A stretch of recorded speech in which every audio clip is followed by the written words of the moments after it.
Live from the Export Beer Garden studio and brought to you by an ever-shrinking supply of Export Ultra in the studio here. This is the Agenda Podcast for Tuesday, the 13th of August. The Agenda Podcast, the home of sporting nonsense and claptrap. Brought to you by Export Ultra. They do tend to grow legs around here, the old Export Ultras. Yeah, they do. I mean, look, to be fair, I did give quite a few to the Gold Sport guys after their 2 weeks of overnight punishment. But I unfortunately told them where the key was to the beer fridge. And so that's where my suspicions have been peaked, is like, where does it keep on going? Yeah, to be fair, we do change the hiding spot of the key in the studio. We do. But I would say if you were, degenerate enough, you'd be able to find it. Oh yeah, just look for any object within a metre radius of the fridge and lift it up. Yeah. And you'll invariably find the key. It's like the house key that you always hide. Yeah. It's always exactly where you think it is. Yeah, in the gumboot. It's in the pot plant. It's in the gumboot, underneath the doormat, every single time. But yeah, I think this Great New Zealanders debate has really kicked off on social media overnight. I think we've started really tapping into some sore spots for people. Well, particularly yesterday when some people are claiming that it was a battle of the brands rather than New Zealanders. What was it? That was the Whippy. Oh, yes. Mr Whippy versus Cheeky Charlie, the Foursquare guy. Well, to those people, I would say you've got to separate the art from the artist. Yeah. This is Mr Whippy himself versus the Foursquare guy. Yeah. And they've both weighed in on social media, on Facebook. Foursquare Twizel. Cheeky Charlie, a.k.a. the Foursquare guy. I had no idea he was called Charlie. Neither did Mr Whippy, because Mr Whippy NZ replied straight off the back of that and said, Charlie, never heard of her. Off the back of that, Mr Whippy Nelson Tasman has replied and said, what's a Charlie? So I didn't know that there was such a deep-seated beef between the Foursquare guy, a.k.a. Cheeky Charlie, and Mr Whippy. I didn't know that Mr Whippy has his own regional spokespeople. That's a great point. Well, I suppose the updates are regional, Oh, yeah, well, I'm going to be in 5 Mile Bay at 2:30. That's right. I don't need to know that if I'm in Bluff, Yeah, true, actually. I didn't think about that. Foursquare Twizel, I've donated a fair portion of my paychecks to that Foursquare before. It's a great Foursquare, that one. Twizel? In Twizel. Yeah. Beautiful little spot there. Yeah, it is. There are a number of occasions, actually, only because my wife lost her wallet. And we believed it to be in the aisles of Foursquare Twizel. Oh, yeah. And it's only about 4 of them. Yeah, I know, but I still spent an hour in there looking under every aisle, and then it was in her handbag. Cheeky Charlie. So that one's been going on overnight, and people have been weighing in. And who took it out? The Foursquare guy. Yes. Cheeky Charlie has run away with it, unfortunately. And I thought that there was some great feedback coming through online about how the pulling power that Mr Whippy has. I just think that as far as like being a New Zealand icon goes, Cheeky Charlie is probably right there, isn't he? Yeah, I reckon Frosty Boy would have given Foursquare Cheeky Charlie a better run. Potentially. Yeah, than Mr Whippy. Where do you get a Frosty Boy? Frosty Boy. More from a dairy situation rather than a truck. Would you get one from a Foursquare? Potentially. Oh no! It's more a dairy convenience situation. A Frosty Boy. Well, I mean, Foursquare does blur the line between supermarket and convenience store. What is the relation between Cheeky Charlie and Willie the Waiter? Because they are very suspiciously similar looking dudes. Yeah, they are. I'd like to think that Willie the Waiter, which is the Waikato Draft mascot, he's a bit skinnier. He's a bit more bogan. He's got quite skinny legs, skinny jeans. Whereas the Foursquare guy's a bit more full-bodied, a bit more big-boned than your Willie the Waiter. I would also say to you that for Cheeky Charlie, it's a career, whereas for Willie the Waiter, it's definitely just a job. Yeah. He's just there doing it, so he can get a paycheck and go and crack a box when he gets home. So, unfortunately, he didn't make it in, or I suspect he would have got a lot of regional votes.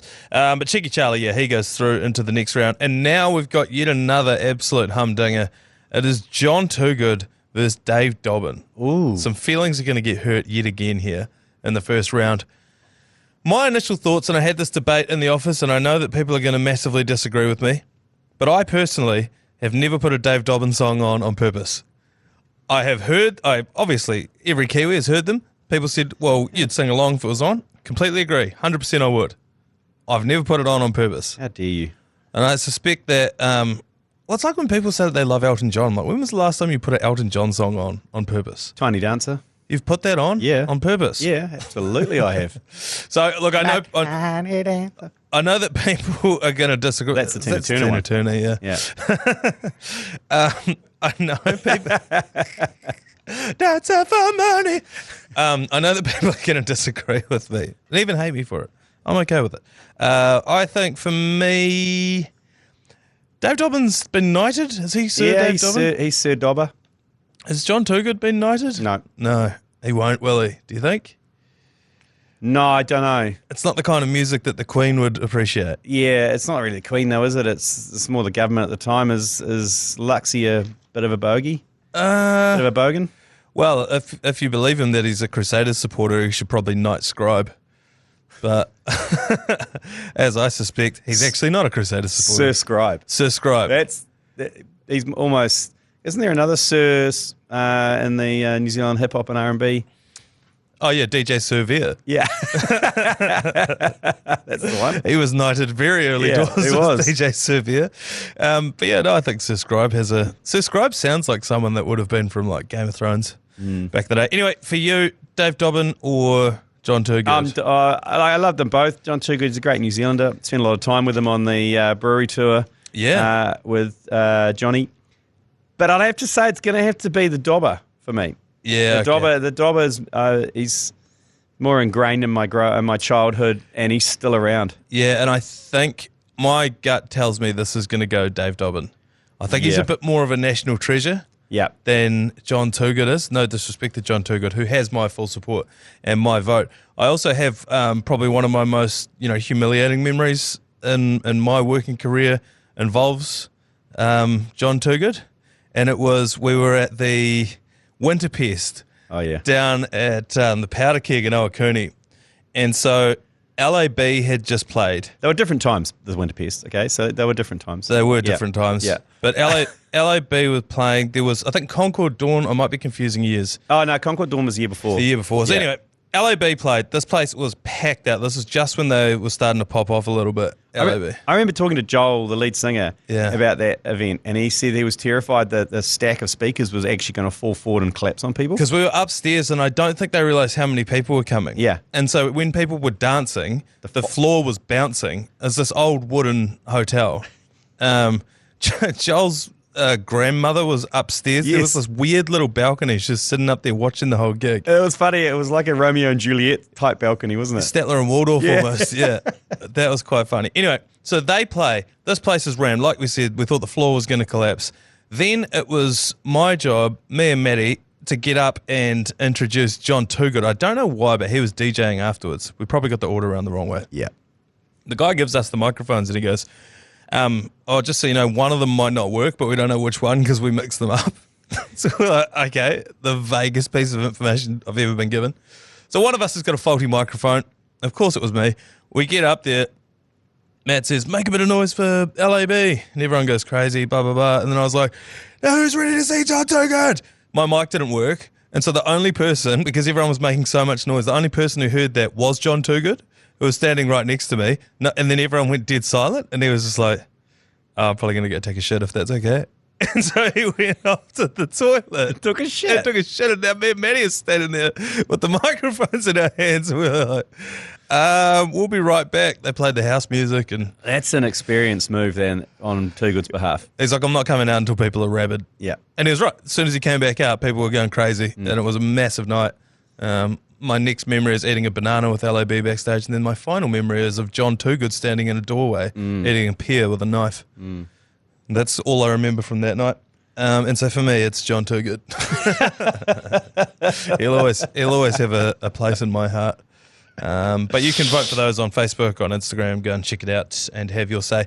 Just quickly, Lane, a headline that really caught my eye. Sometimes this just lands on your lap. It's been sent through a bunch of times as well. Sometimes they write themselves.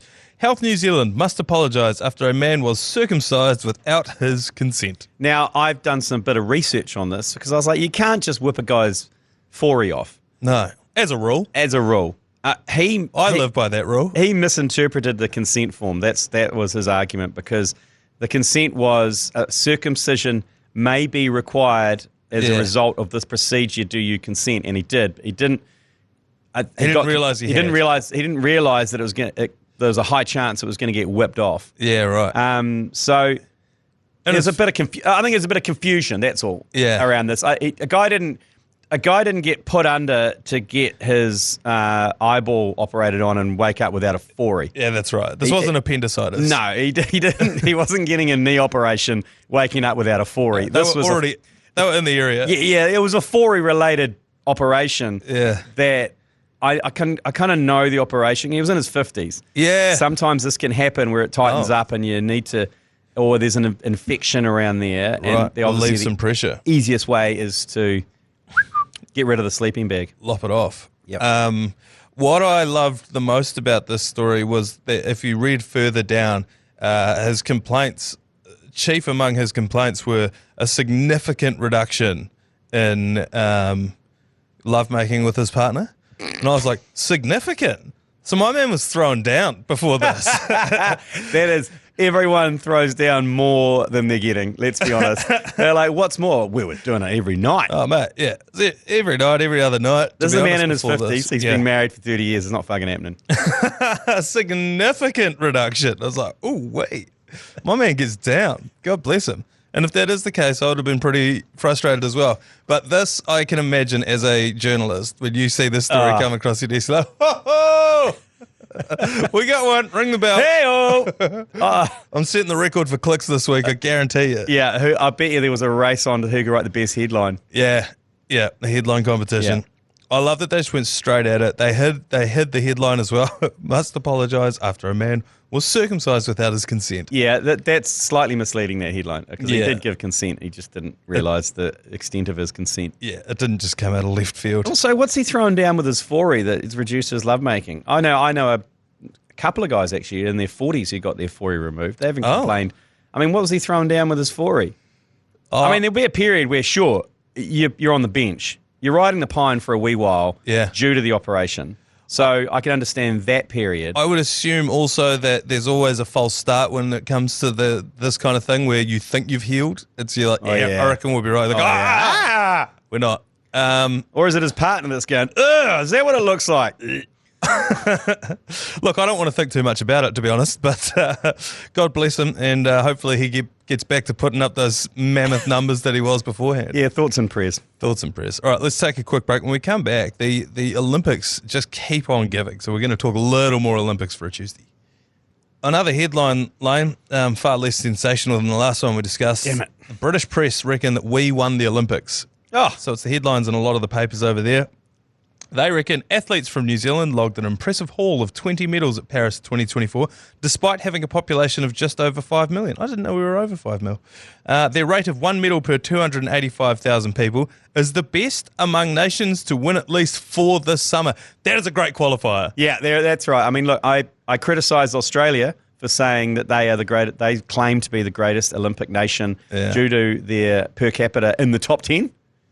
That's what their claim was. Because we're 11th. Yes, motherfuckers. Yeah. Well, but let's remember, all of their golds have been wiped out by ray gun. That's right. So they're way down the table now. And then we've been talking about it since St. Lucia won that gold, that we've been sitting in 4th. Yes. Because Dominica's above us, St. Lucia, there's one other whose name escapes me, but I'm sure I'll be fact-checked on.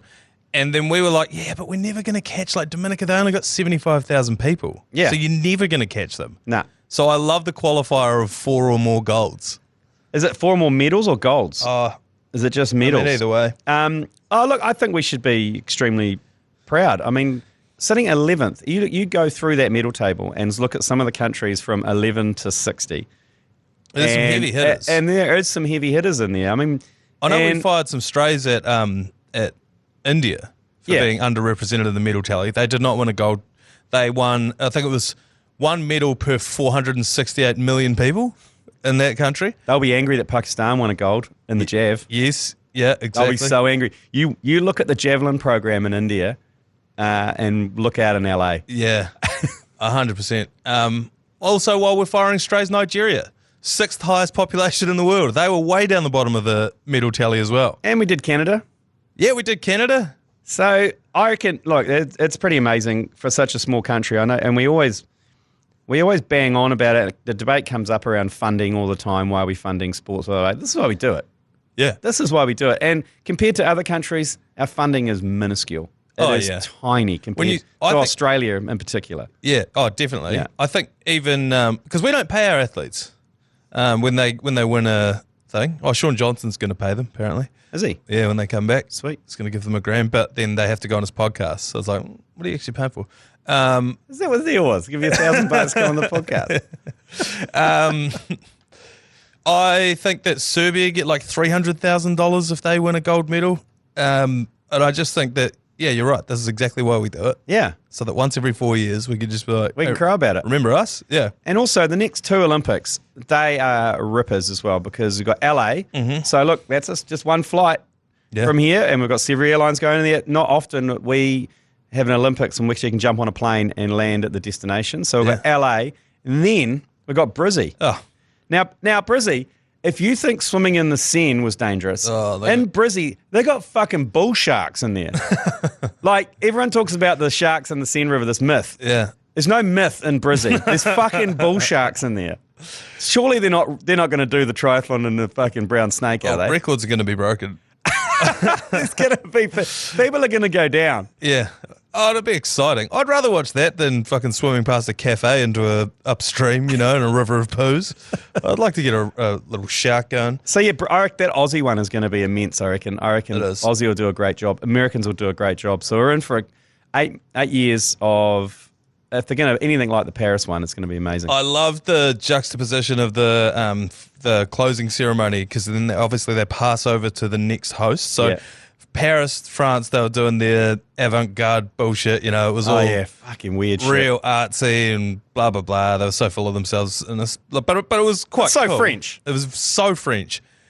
And then in comes Tom Cruise to dive off the top of the thing, ride a motorbike about 15 meters to pick up the fucking thing. It was just like, it was the most USA thing of all time. Did they play America?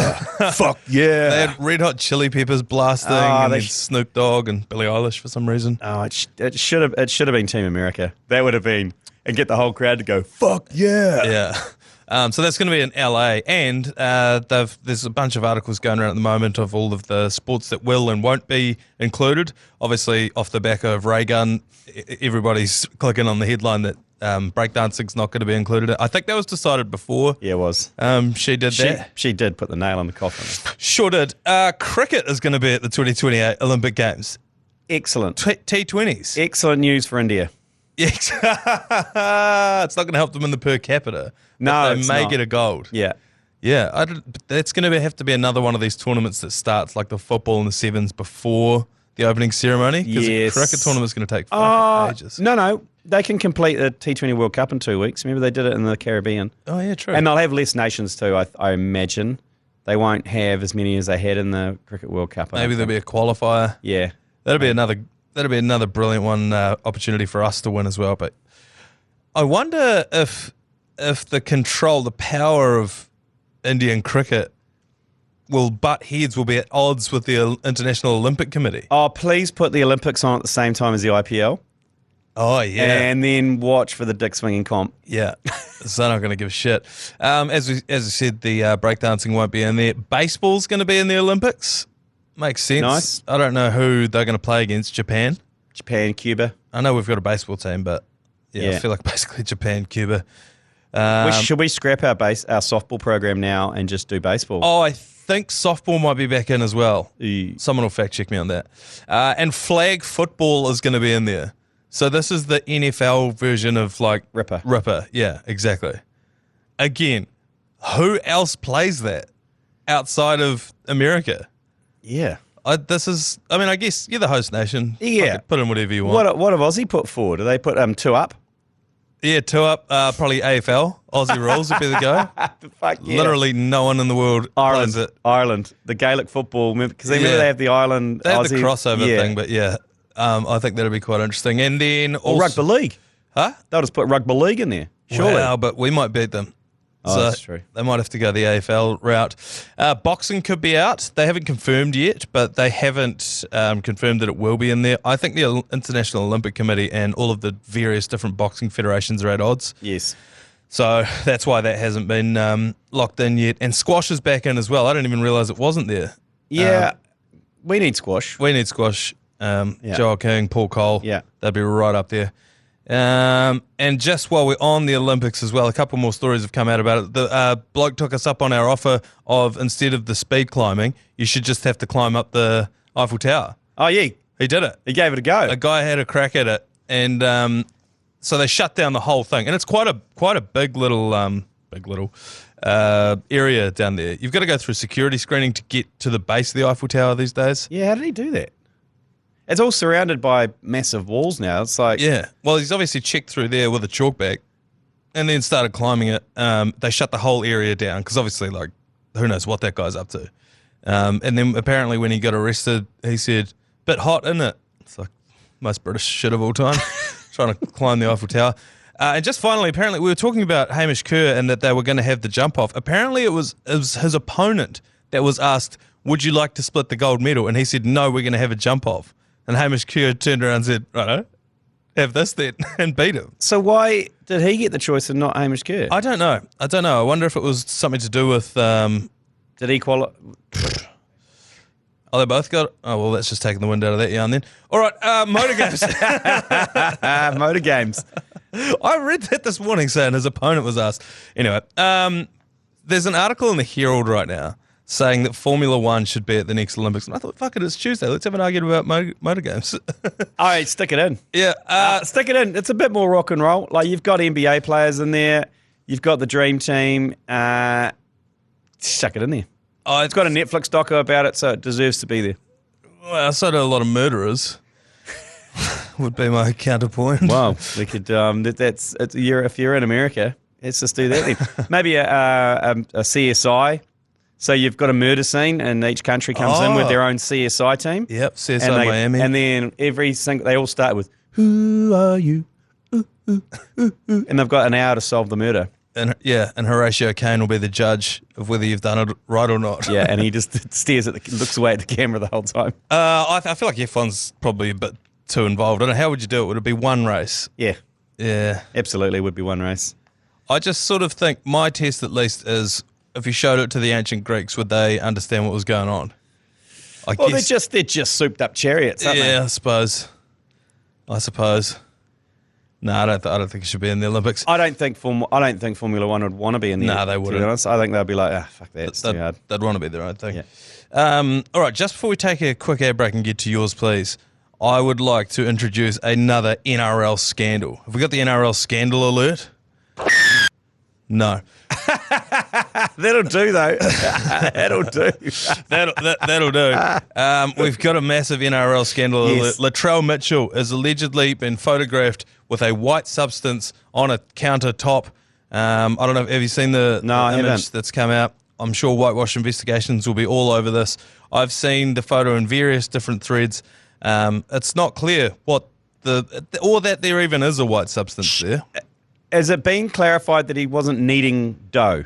You know, because you need lots of flour on a bench to do that. Was he doing that? Well, someone mentioned that I think it was Purcell laundry powder was actually 50% off at his local supermarket. How Right. do they know that he hasn't gone and purchased that? Maybe Yes. he's purchased in bulk and he's divvying it up for, his family. Oh, right. Okay. So, yeah, you just divvy it up into to small lines. Small little Ziploc bags. Yes. And then you give it out to your friends and family. Someone else mentioned that creatine, the easiest way for that to be absorbed into the bloodstream is if you were to snort it. Right. So perhaps it's some sort of supplement. He's out injured at the moment. This could be part of his rehab. Maybe he was doing a tequila hard man. He could have been doing it where he's snorting. Snort the salt. Snorting the Squeeze salt. the lemon in the eye and then do the tequila. Yes. Perhaps someone else mentioned that he usually wears glasses and perhaps he could have been writing down his keno numbers. And because he didn't have his glasses, he needed his head to be closer to the table. Right. All I'm saying is people are so quick to jump to conclusions. They don't know what's actually going on. And, that could have been absolutely anything. Look, if the last couple of years are anything to go off, that could have been plaster. Yeah, well, is there a shield anywhere near him? Is there a shield? Is there a trophy of any description? Where is the Ranfurly shield right now? Yeah. How do we know that the table he was on hadn't been broken and then repaired by a substandard tradesman Yes. who had left powder all over the thing? In lines. God knows, how many times have you tried to open up a Raro pack and the whole thing's gone poof, and it's all in your face, it's all over the bloody thing? Yeah. What are you supposed to do? Well, the best thing to do with that, and this is my experience, is you rack them up into lines and then get a bag and just scoop them into the bag. That's exactly it. So, look, I don't know what that thing is. I will say, if you've seen the picture, you will know that the only crime that's being committed there is he's on the red cruisers. Oh, no. Latrell. Yeah. He's my favourite NRL player, Latrell. But now he's drinking the red cruisers. And also, in the photo is one of the twins from The Matrix. You know those blonde dreadlock dudes? Yeah, there's some sort of daywalker in that photo. Other thing is, who's taking these photos, you know? If I'm sitting there scribbling down my Keno numbers and someone takes a photo of me, that could get misconstrued for anything on social media these days. The real crime there, aside from obviously the red cruisers, is the phones. Yeah. Put the phones away. I agree. Put the fucking phones away. All right, let's take one quick break and we'll come back with yours, please. Yours, please. Brought to you by Leader, home of the lasagna topper. We'll make this on a quick one today. First caller, yours, please. Oh, yeah.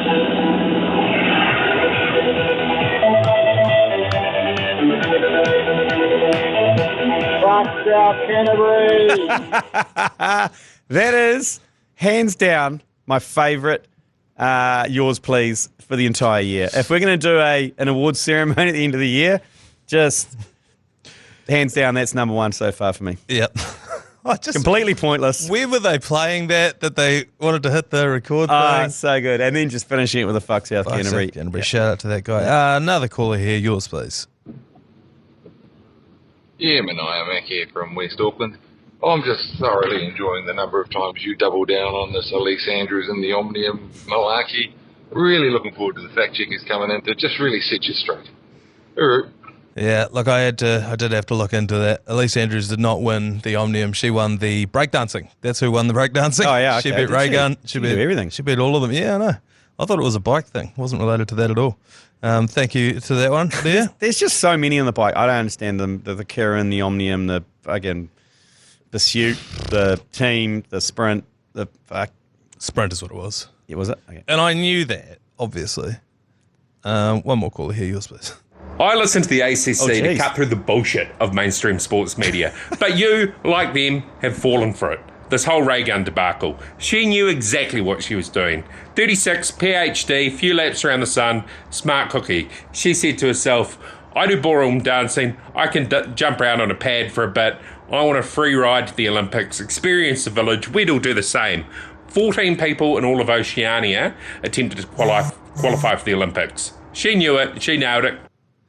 I feel like he had more in the chamber there. Yeah, he did. He's still going. I haven't fallen for it. I genuinely think she thinks she's quite good.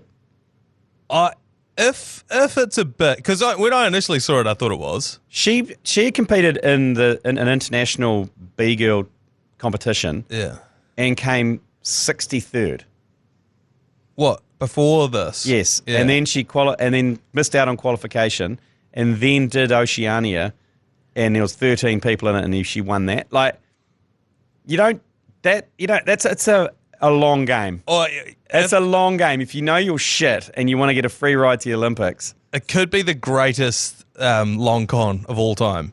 Did you see her celebrating? Yeah. With the team at the end, the Australian Olympic team when they were heading off to the medal ceremony. Yeah.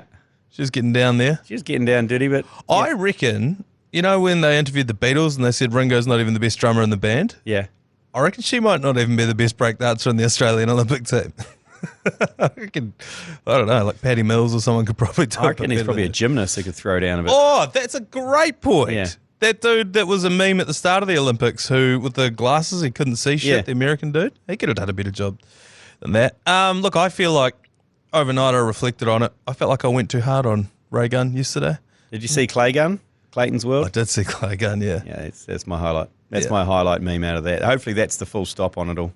Yeah, I think so as well. We can put the Olympics to bed. All right, that'll do us for today, a Tuesday edition of the Agenda podcast. We will be back tomorrow for a half-baked sports idea of a Wednesday. We'll see you then. You've been listening to the ACC's Agenda podcast, brought to you by Export Ultra.